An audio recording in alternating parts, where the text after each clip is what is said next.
West ইন্ডিজের বিপক্ষে সিরিজের দ্বিতীয় শেষ টেস্টের দ্বিতীয় ইনিংসে 5 উইকেট হারিয়ে 193 রান তুলেছে বাংলাদেশ। প্রথম ইনিংস থেকে 18 রানে লিড পাওয়ায় দলে লিড দাঁড়িয়েছে 211 রান। কিন্তু দ্বিতীয় ইনিংসে 5 উইকেট পড়ে গেল টপ অর্ডার ব্যাটার মোমিনুল হক ক্রিজে আসেনি। এমনকি ওয়েস্ট ইন্ডিজের ইনিংসে ব্যাটিং এর সময় ফিল্ডিং এ দেখা যায়নি বামহাতি এই ব্যাটারকে। কিংস মিলে দ্বিতীয় টেস্টের দ্বিতীয় ইনিংসে 3 ব্যাট করতে নামেন শাহাদাত হোসেন দীপু। এরপর ব্যতিক্রমে মেহেদী হাসান মিরাজ, লিটন কুমার দাস ক্রিজে আসেন।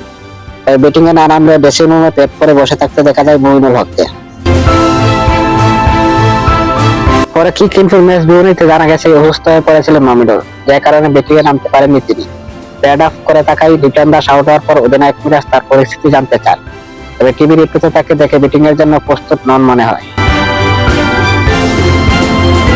তৃতীয় দিন তাইজুল ইসলামকে নিয়ে জাকের আলী দিন শেষ করেন। এই জুটি বাংলাদেশ চতুর্থ দিন ব্যাটিং এ নামার ভালো সম্ভাবনা আছে মোমিনুলের। আর তার ব্যাট করতে না পারার অর্থ হবে আরো অসুস্থ হয়ে পড়েছেন তিনি।